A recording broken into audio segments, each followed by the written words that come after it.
नमस्कार विद्यार्थी मित्रांनो, PCI अर्थात फार्मसी काउन्सिल ऑफ इंडिया मार्फत या ठिकाणी जे विद्यार्थी GPAT क्वालिफाईड झालेले आहेत, ज्या विद्यार्थ्यांना स्टायपंडसाठी एलिजिबिलिटी आहे, अशा विद्यार्थ्यांसाठी शिवाय PCI मार्फत ॲप्रूव्ड जे काही एम-फार्मचे इन्स्टिट्यूट आहेत, कॉलेज आहेत, त्यांच्यासाठी या ठिकाणी एक महत्त्वाचं सर्क्युलर, महत्त्वाचं नोटीस या ठिकाणी आलेलं आहे.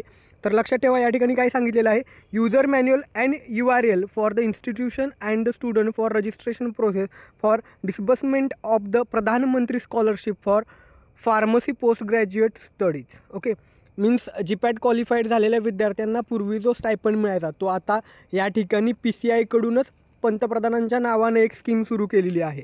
तर जे विद्यार्थी GPAT क्वालिफाईड झालेले आहेत आणि एम-फार्मसाठी ज्यांनी ॲडमिशन घेतलेलं आहे, तर त्यासाठी ॲप्लाय करायची प्रोसेस, त्यानंतर तुम्हाला जी स्कॉलरशिप मिळणार आहे ती कशा पद्धतीनं तुमच्या खात्यावरती येणार आहे, यासाठीचं जे काही एक युजर मॅन्युअल आहे त्याची लिंक जी आहे ती या ठिकाणी दिलेली आहे. हा व्हिडिओ कोणाकोणासाठी महत्त्वाचा आहे? जे विद्यार्थी GPAT क्वालिफाईड आहेत, एम-फार्मला ॲडमिशन घेतलेलं आहे असे विद्यार्थी, आणि जे कॉलेज PCI ॲप्रूव्ड आहे एम-फार्मसाठी, त्या कॉलेजसाठी महत्त्वाचं आहे. तर कशा पद्धतीनं ती प्रोसेस असणार आहे त्या संदर्भातलं जे युजर मॅन्युअल आहे, माहिती पुस्तिका आहे, माहितीपत्रक आहे, त्याबाबत यांनी या ठिकाणी लिंक दिलेली आहे. ती पहिली लिंक ए या नावानं जी दिलेली आहे, तर या ठिकाणी स्टुडंटसाठी आहे. तुम्ही काय करायचं आहे, एक गोष्ट करू शकता, गुगल लेन्समध्ये हा फोटो मी टेलिग्रामवरती टाकतो आहे, तिथं जा, हा फोटो डाउनलोड करा आणि तुमच्या फोनमध्ये गुगल लेन्स जे असेल त्या गुगल लेन्समध्ये जाऊन जेव्हा तुम्ही हा फोटो ओपन कराल तर ही लिंक त्या ठिकाणी तुम्हाला ओपन करता येईल.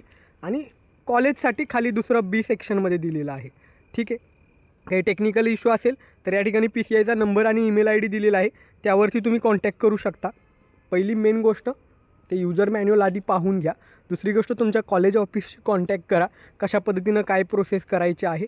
आणि हे महत्त्वाचं अपडेट, जे कोणी GPAT क्वालिफाईड झालेले आहेत आणि एम-फार्मला ॲडमिशन घेतलेलं आहे अशा सगळ्या विद्यार्थ्यांसोबत हा व्हिडिओ शेअर करायला विसरू नका.